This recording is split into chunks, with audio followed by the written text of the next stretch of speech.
Chapter 3 of Memory: How to Develop, Train, and Use It. Memory: How to Develop, Train, and Use It by William Walker Atkinson. Chapter 3 Celebrated Cases of Memory. In order that the student may appreciate the marvelous extent of development possible to the memory, we have thought it advisable to mention a number of celebrated cases, past and present. In so doing, we have no desire to hold up these cases as worthy of imitation, for they are exceptional and not necessary in everyday life. We mention them merely to show to what wonderful extent development along these lines is possible. In India, in the past, the sacred books were committed to memory, and handed down from teacher to student, for ages. And even today it is no uncommon thing for the student to be able to repeat, word for word, some voluminous religious work equal in extent to the New Testament.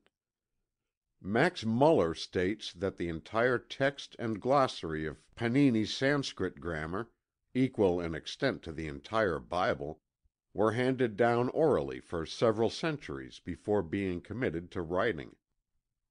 There are Brahmins today who have committed to memory, and who can repeat at will, the entire collection of religious poems known as the Mahabharata, consisting of over 300,000 slokas, or verses. Leland states that "the Slavonian minstrels of the present day have by heart, with remarkable accuracy, immensely long epic poems. I have found the same among Algonquin Indians, whose sagas, or mythic legends, are interminable, and yet are committed word by word accurately. I have heard in England of a lady 90 years of age, whose memory was miraculous, and of which extraordinary instances are narrated by her friends.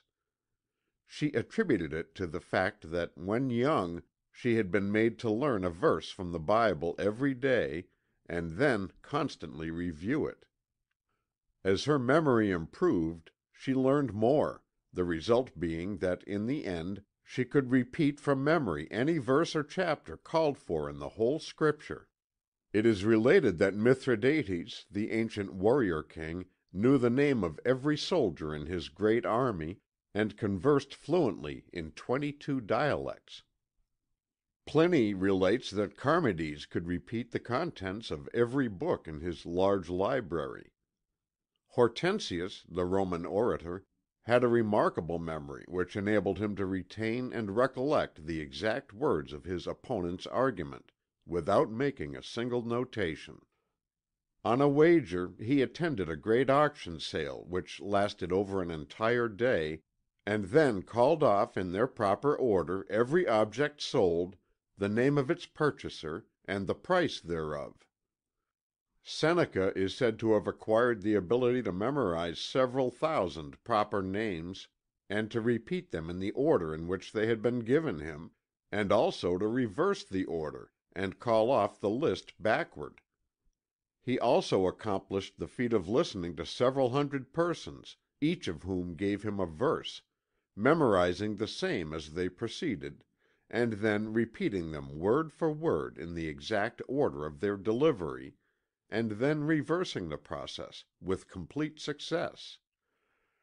Eusebius stated that only the memory of Esdras saved the Hebrew Scriptures to the world, for when the Chaldeans destroyed the manuscripts, Esdras was able to repeat them word by word to the scribes, who then reproduced them. The Mohammedan scholars are able to repeat the entire text of the Koran, letter perfect. Scaliger committed the entire text of the Iliad and the Odyssey in 3 weeks. Ben Jonson is said to have been able to repeat all of his own works from memory with the greatest ease. Bulwer could repeat the Odes of Horace from memory. Pascal could repeat the entire Bible from beginning to end, as well as being able to recall any given paragraph, verse, line, or chapter. Landor is said to have read a book but once, when he would dispose of it, having impressed it upon his memory, to be recalled years after if necessary. Byron could recite all of his own poems. Buffon could repeat his works from beginning to end. Bryant possessed the same ability to repeat his own works. Bishop Saunderson could repeat the greater part of Juvenal and Persius, all of Tully, and all of Horace. Fedosova, a Russian peasant, could repeat over 25,000 poems, folk songs, legends, fairy tales, war stories, etc., when she was over 70 years of age. The celebrated Blind Alec, an aged Scottish beggar, could repeat any verse in the Bible called for, as well as the entire text of all the chapters and books. The newspapers a few years ago contained the accounts of a man named Clark who lived in New York City. He is said to have been able to give the exact presidential vote in each state of the Union since the first election. He could give the population in every town of any size in the world, either present or in the past, providing there was a record of the same. He could quote from Shakespeare for hours at a time, beginning at any given point in any play. He could recite the entire text of the Iliad in the original Greek. The historical case of the unnamed Dutchman is known to all students of memory. This man is said to have been able to take up a fresh newspaper, to read it all through, including the advertisements, and then to repeat its contents, word for word, from beginning to end. On one occasion, he is said to have heaped wonder upon wonder by repeating the contents of the paper backward, beginning with the last word and ending with the first. Lyon, the English actor, is said to have duplicated this feat, using a large London paper and including the market quotations, reports of the debates in Parliament, the railroad timetables, and the advertisements. A London waiter is said to have performed a similar feat, on a wager, he memorizing and correctly repeating the contents of an 8-page paper. One of the most remarkable instances of extraordinary memory known to history is that of the child Christian Meineken.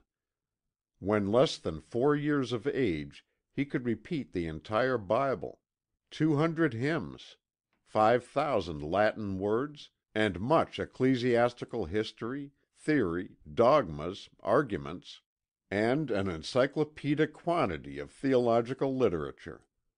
He is said to have practically retained every word that was read to him. His case was abnormal, and he died at an early age. John Stuart Mill is said to have acquired a fair knowledge of Greek at the age of 3 years, and to have memorized Hume, Gibbon, and other historians at the age of 8. Shortly after he mastered and memorized Herodotus, Xenophon, some of Socrates, and 6 of Plato's dialogues.